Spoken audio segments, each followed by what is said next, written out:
प्रिय माता पिताओं, भाइयों बहनों और बेटे बेटियों, आज के दोनों पाठ हमें विश्वास, प्रार्थना और विनम्रता के गहरे अर्थ को समझने का अवसर देते हैं। पहले यूहन्ना के पाठ हमें यह आश्वासन देता है कि यदि हम ईश्वर की इच्छा के अनुसार प्रार्थना करें तो वह हमारी सुनता है। यह हमें विश्वास की शक्ति और प्रार्थना के महत्व को समझने के लिए प्रेरित करता है। हमें यह जानना चाहिए कि हमारी प्रार्थना केवल अपनी इच्छाओं को पूरा करने का माध्यम नहीं है, बल्कि ईश्वर की योजना के अनुरूप जीने का मार्ग है।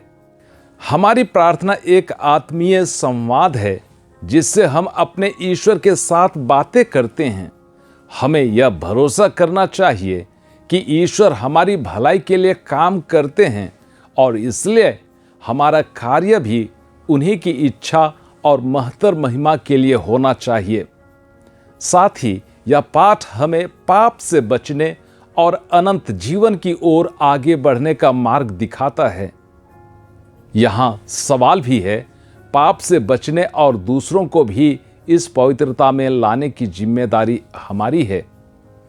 बहुधा हम दूसरों की सफलता को देखकर तारीफ की बजाय जलन करने लग जाते हैं। उन्हें हम नीचा करने का हथकंडा अपनाने लग जाते हैं। सुसमाचार पाठ में हम देखते हैं कि यूहन्ना बपतिस्ता के शिष्य यीशु की लोकप्रियता को देखकर चिंतित हो गए। इस उम्मीद के साथ वे अपने गुरु को बतलाते हैं कि वह इस पर हस्तक्षेप करे, लेकिन यूहन्ना बपतिस्ता ने विनम्रता का परिचय देते हुए उन्होंने स्पष्ट शब्दों में कहा, यह उचित है कि वे बढ़ते जाएं और मैं घटता जाऊं।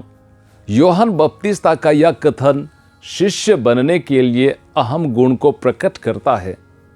हमारे अपने स्वार्थ और अहंकार को त्यागने की तत्परता को दर्शाता है ताकि हम यीशु को महिमा दे सकें। यीशु के शिष्य होने के नाते हमसे यह आह्वान किया जाता है कि हम अपना जीवन उनके लिए समर्पित करें, जिससे उसकी उपस्थिति और प्रभाव हमारे भीतर बढ़े और हमारी अपनी इच्छाएं और अहंकार घटते जाएं। हमारा जीवन ईश्वर की महिमा के लिए होना चाहिए, ना कि अपनी प्रसिद्धि या सम्मान के लिए। हमें विनम्र बनना है। हमारा सच्चा विश्वास ईश्वर को अपने जीवन का केंद्र बनाने में है, ना कि अपनी इच्छाओं और महत्वाकांक्षाओं को। इन दोनों पाठों में हमें सिखाया गया है कि विश्वास के साथ विनम्रता का होना कितना महत्वपूर्ण है।